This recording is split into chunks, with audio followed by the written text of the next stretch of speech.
In this session, well, 2011, March 11, and onward, we had a crisis developed after that, and how or what was the role of the internet after that, and that has been evaluated in various aspects. Well, concretely speaking, the communication lines, hardwares and middlewares and softwares, the infrastructure has been protected, and the broken ones and destructed ones were recovered and constructed. So we have invited the people who played the great roles and important roles in rebuilding the infrastructures for this session. The users of the internet can make use of the data on the internet. There are two ways, wired and also wireless. So we have invited two panelists.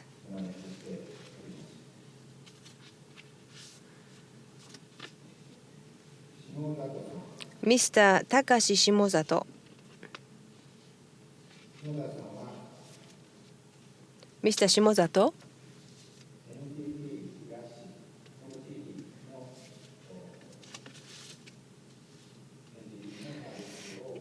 is NTT East, which covers these areas, and he is the Interconnection Promotion Department Senior Manager of Interconnection Business Section, NTT East. Second panelist is Mr. Irie. He is also working for NTT Group, but he is the Executive Director of Network for NTT Docomo. So please welcome them with a round of applause.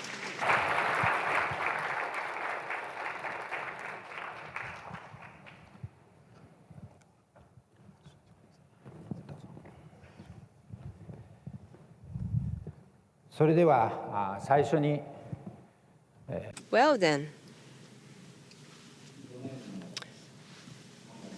let's look back March 11 and also what happened after that and how they reacted to the events.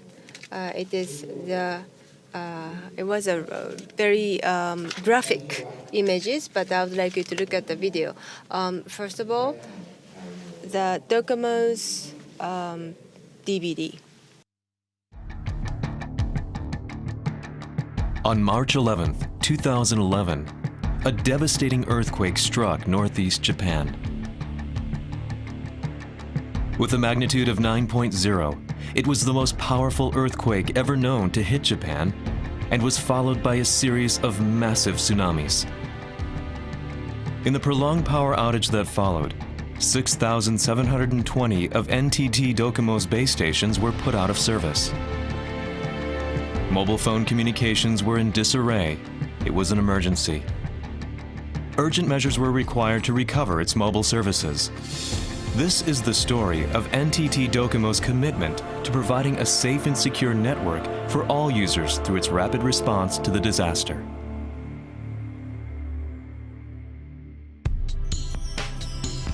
Docomo launched its emergency response immediately after the earthquake, deploying base station and power supply vehicles from around the country.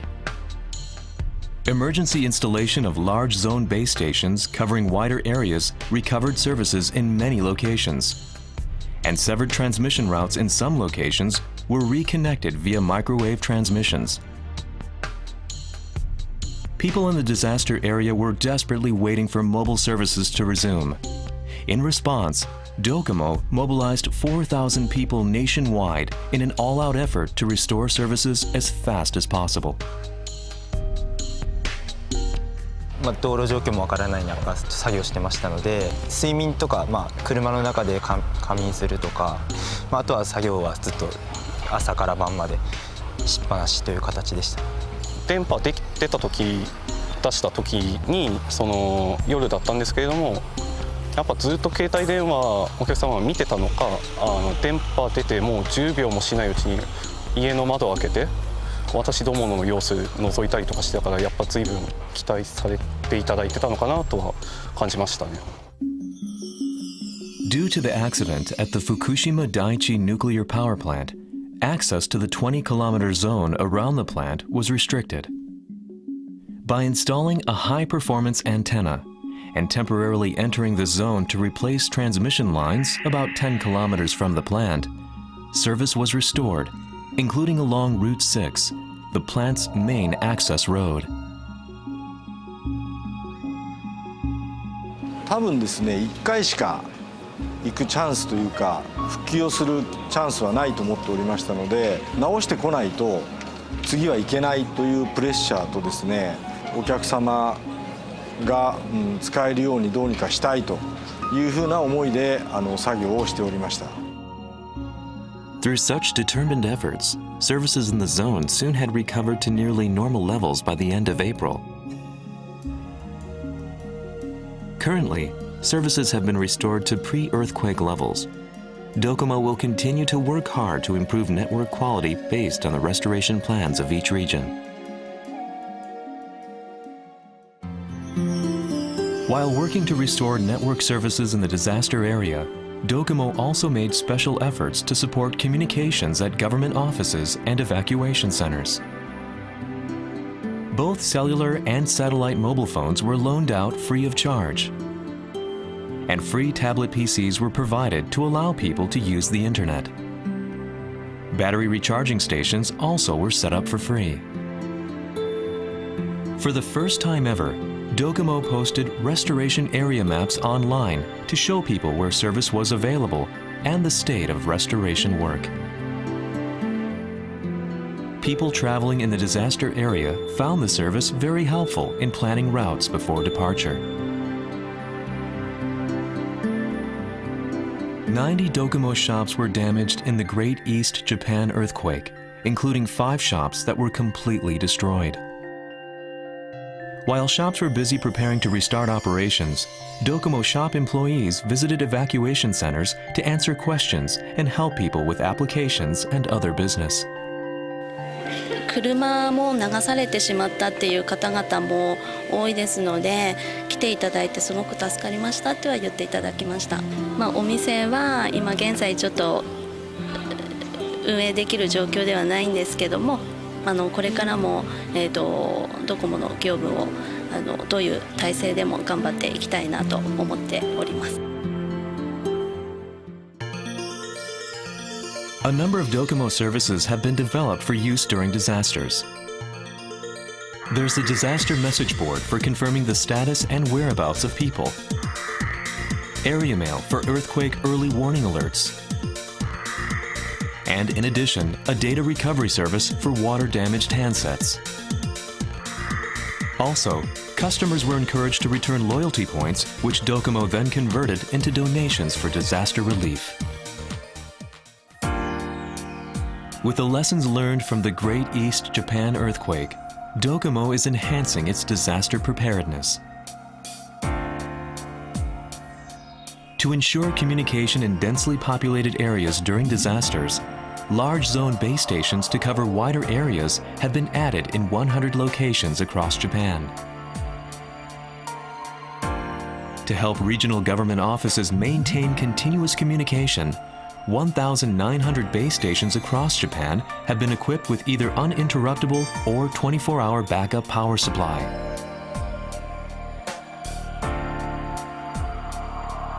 "3,000 satellite mobile phones have been stockpiled for distribution to evacuation centers and other key facilities if service is disrupted. More satellite entrance base stations have been prepared to secure vital communications during the early stages of disasters. As a backup for voice connection, which can become difficult during disasters, Docomo also is developing a data-based voicemail service using packet communication technology. Docomo is deeply committed to maximizing its disaster preparedness. Connection anytime from anywhere. Through its many efforts to recover from the Great East Japan earthquake, Docomo has reaffirmed its core mission and its commitment to delivering the best possible mobile services at any time during the day or night, including when natural disasters strike, sparing no effort to keep people connected.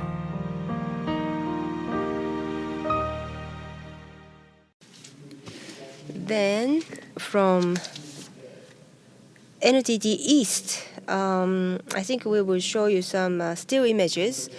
I think Mr. Shimozato can give some comments. Well, good afternoon, ladies and gentlemen. First of all, I must express my heartfelt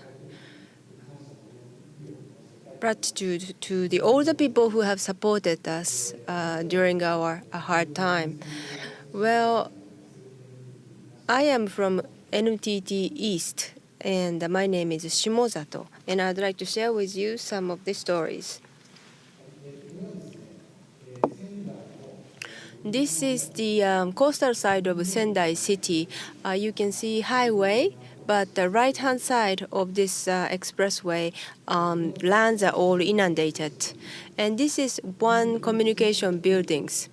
During the disaster, well, right after, actually 1 day after the earthquake, this picture was taken. And the day of the earthquake was like this. It was fully inundated and you can't even see the building.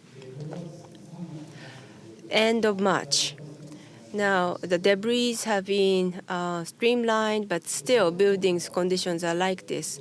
Inside the buildings, you see so much silt and then sludges inside, and the telecommunication equipment were out of order, so that all the equipment were taken out and then being replaced with new one. This is a different locations. There's no survivable buildings, but the white building, which is a communication tower, partly remained. This is inside.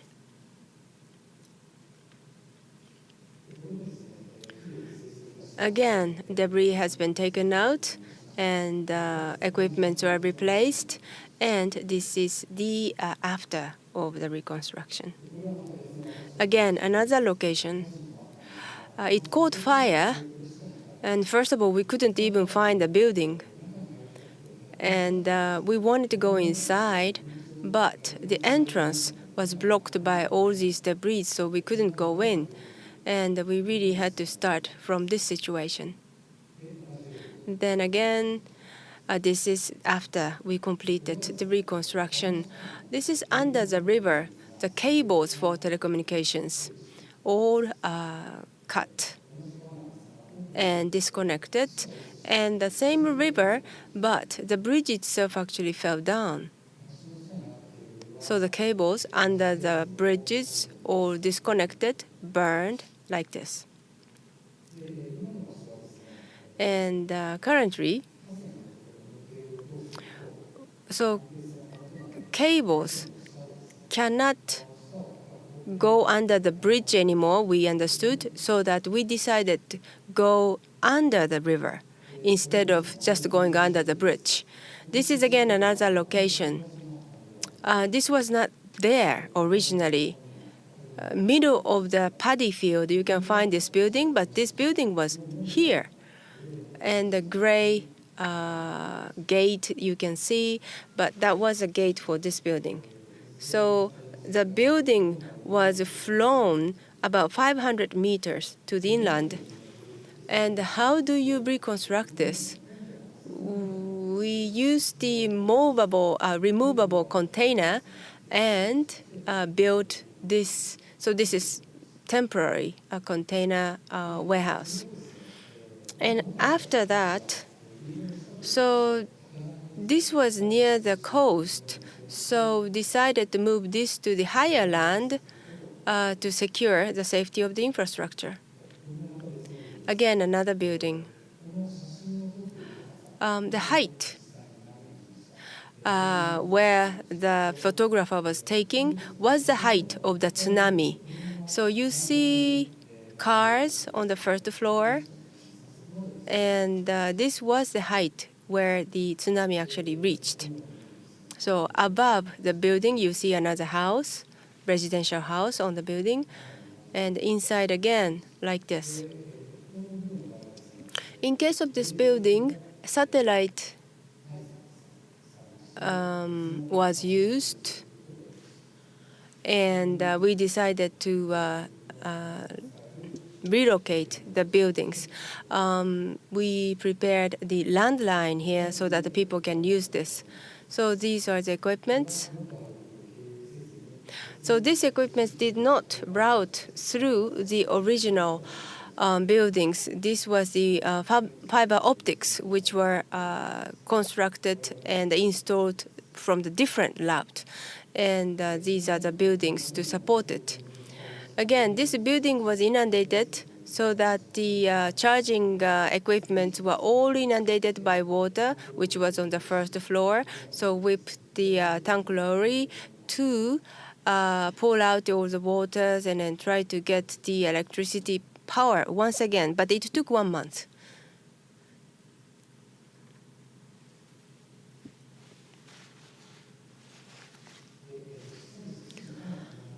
The communication line was really crowded, and the 171 is the special service. Voicemail service is there so that the people can leave their messages, and the other party can retrieve the message by putting the password.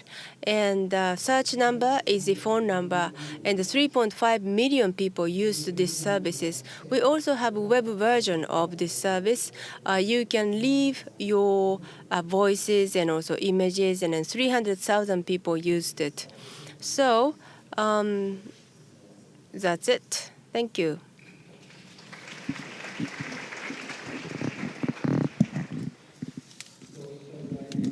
Thank you very much. So I think it was really a real experience from the disaster, and also after the recovery.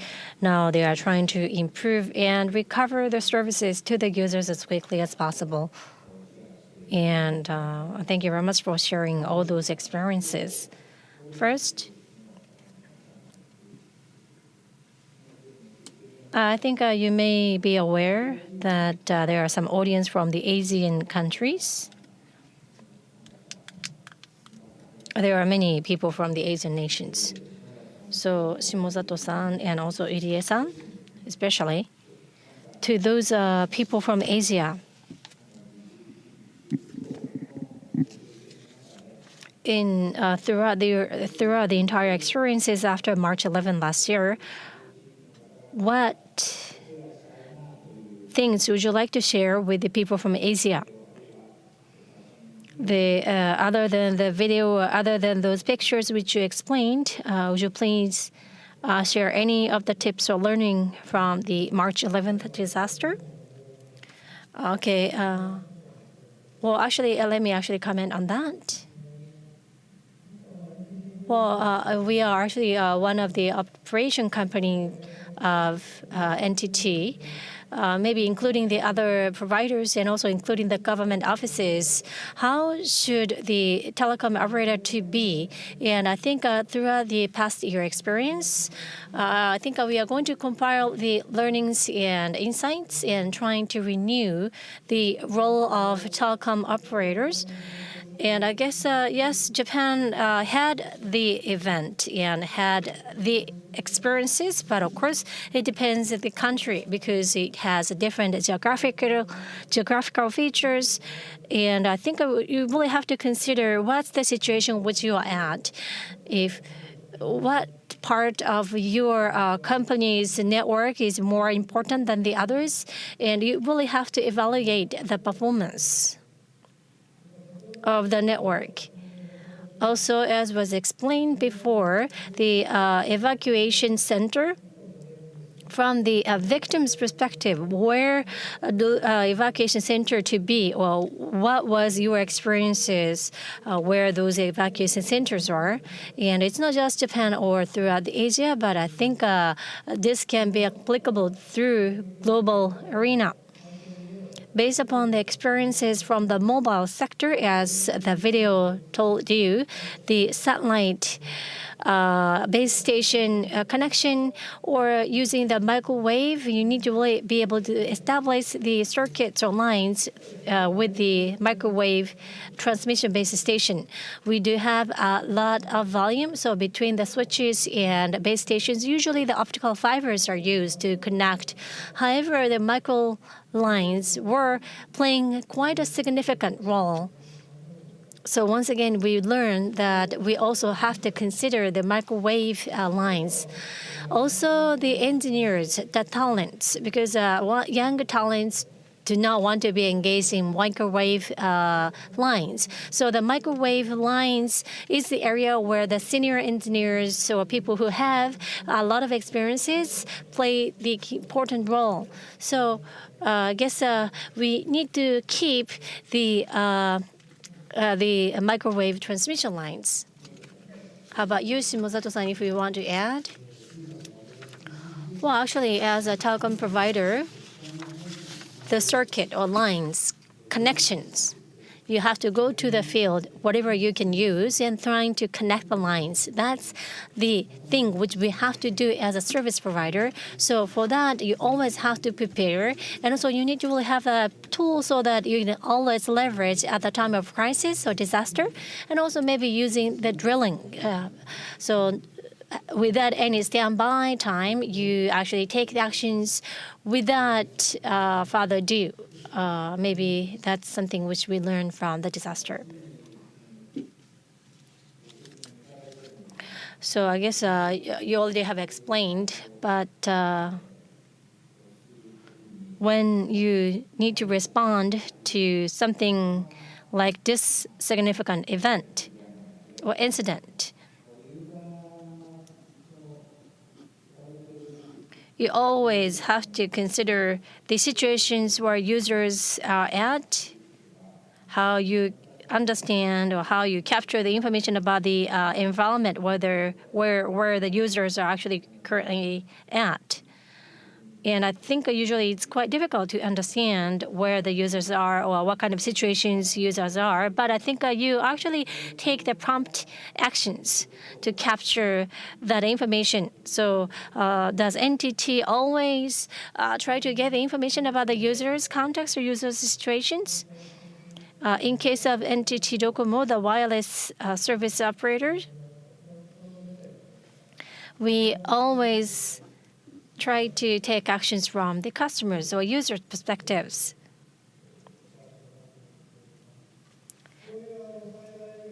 At the time of disaster or crisis, I am responsible for rebuilding the infrastructure. And what I learned is we always focus on trying to recover the fix or trying to fix our own infrastructure, which is quite important. But how much customer perspectives did we have? Maybe the customers, or maybe the local government administration also gave us some tips and advice or guidelines so that we can actually do check, and actions. Especially us, 17 years ago, we did experience the Great Hanshin Awaji earthquake in the West Japan. And back then, mobile phones was kind of a backup to the wired communication. But in 2011, mobile was the major method for communication, especially the voice traffic is 50 or 60x more than the usual situation. So even though people try to get the connection, they're trying to make a phone calls, but it's not connected. And yes, I think maybe there are certain levels of the importance, but there's a severe complaint from the customers and also from the government offices that at the time of the crisis, the mobile phones were useless. So also throughout the video, I think it was also mentioned, and also it was also mentioned in the wired communication, the message board. At the time of crisis, yes, there are a lot of users who used that message board. However, there was not a good coordination with social network from the message board. So yes, we made some enhancements. Let's say Person Finder at Google now has the coordination or collaboration with our message board. We also now have the connection with the Twitter. So, and also the voice lines or voice communication usually puts more significance on the immediateness. Packet communication, on the other hand, we did have some reliability. So at the time of crisis, yes, we actually started some services focusing on the voice communication from the March 1st in this year. We actually make the voice into the file, and then we are going to actually send that as a mail, as a file. As a user interface, they actually use that phone number, and then they feel like they are actually making the mobile terminals as phones and then deliver the message in a text format. Well, I actually explained this service to some people, and some people actually said that the senior people can use this kind of services. Is this that simple? Well, yes, maybe we need to also improve some of the usability so that all the people can actually can use this service. Well, first, we always think is that people want to communicate if I am safe or not. So yes, as I mentioned at the message board, depending on the service providers, the message board was not really connected or coordinated. So even though you are trying to put the phone numbers, if the operator is different, then you can't really hear or you can't really get the message. And we need to really solve that problems. Even though you are using different service providers, you have to be able to get or acquire the message. So even though the people who do not have a high literacy of the terminals, the services can be usable by those people who may not have the high level of the literacy. So we have to improve the usability. Well, thank you. So NTT, both wired and wireless services providers, and also I'm sure that you understand that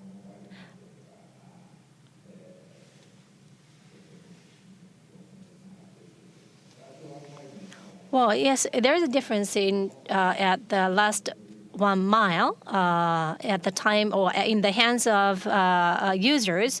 Yes, you have a difference between wired and wireless, but up until then, there is no such a significant difference from the user's perspectives.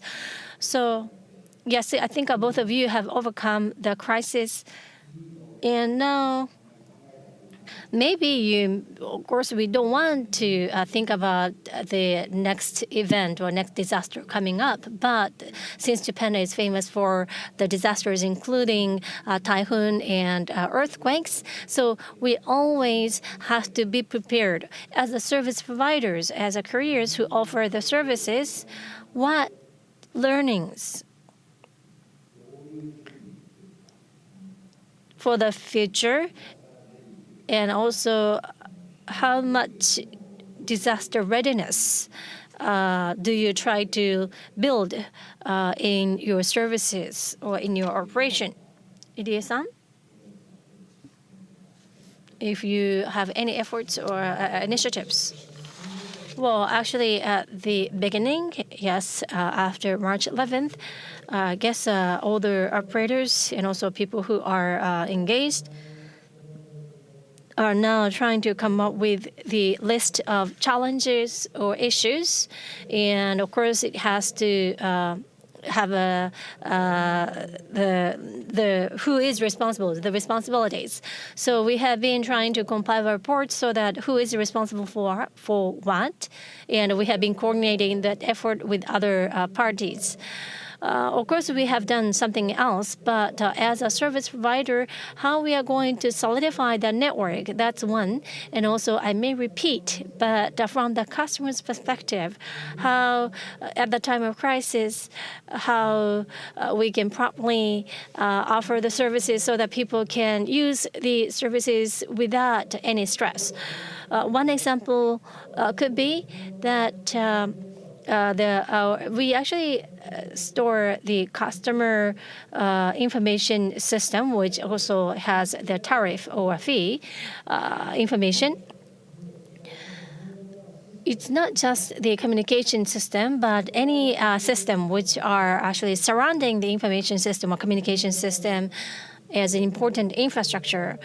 In case of Japan, there are two mega cities in Tokyo and Osaka, one in east, the other in west. Maybe we can actually build the backup centers in both locations. And I think all the telecom providers are now trying to solidify the network by having the backup centers in both locations. Currently, I think we are moving to the smartphones. I guess in the past, actually, Japan was leading the globe in terms of migrating to the smartphone. But there are many smartphone users in Japan.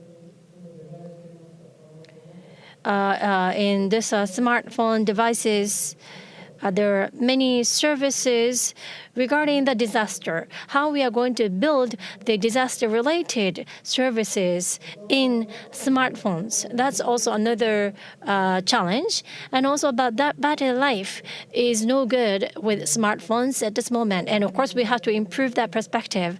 One complaint is that battery is gone, so that's why they can't really use the smartphone. So that's why the charging stations are located in the shelter or evacuation centers. But instead, maybe the customers would like to ask us to minimize the power consumptions. How do we do with the power supplies? Not just power supply for the base stations, but what about the power supply for the terminals or devices? And that's another item on the list which we have to address. So yes, we also need to overcome or solve the problems. Well, if anything happens, of course, you want to use it immediately. So for that purpose, if you go to a certain place, you can always get a communication service. We are going to set up that site so that we can actually allow the people to come to the site so that they can use their communication like immediately. To be more specifically, convenience stores, stations, schools, and public sites where we can actually set the Wi-Fi spot. So whenever you have a crisis, the emergency information is actually coming and aggregated at the station from different local governments, including the disaster-related facilities. And that's something which we are going to build. Thank you very much. And I guess time is up. 30 minutes is already gone, and I think now we are over time by 3 minutes. If we can entertain one or two questions from the floor. Any questions?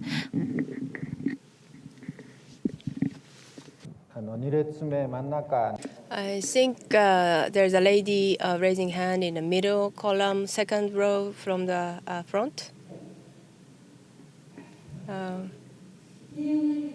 My name is Miyagawa. I'm from Keio University. Thank you very much for your useful presentations.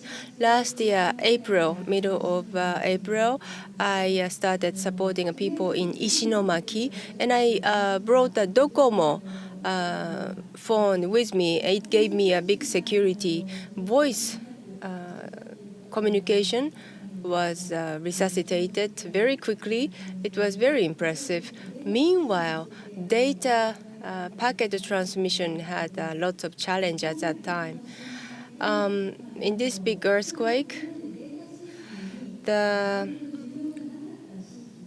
areas which did not have much of the demand for the data transmission Because the volunteer people went in, and also they had to have so much information have to going on between the organizations, and massive amount of a demand suddenly increased even in the mountainous areas or the sparsely populated areas.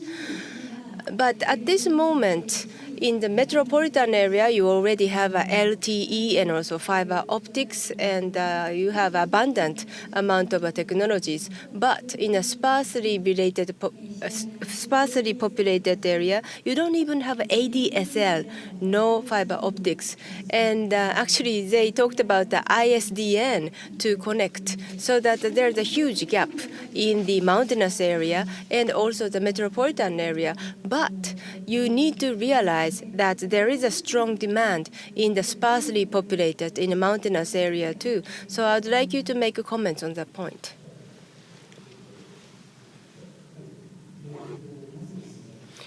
First of all, I am sorry that I caused so much trouble for you during that time. As for the fiber optics, the coverage of the residential areas, currently over 95% of coverage for the fiber optics, I would say 97%. However, area, yes, there are so much area which are not covered by fiber optics. So we developed new tools to supplement that. Wireless, mobile vehicle, so that the vehicle can connect the vacancy areas with some wire spots or something. So we started deploying those vehicles. So the wireless or radio connection will be possible. That is, of course, for the temporary solution, but we started that effort already. Meanwhile, fiber optics have to be installed much more in the future. So we have to have a cooperation with other institutions. It may take time, but I hope to eliminate the digital divide.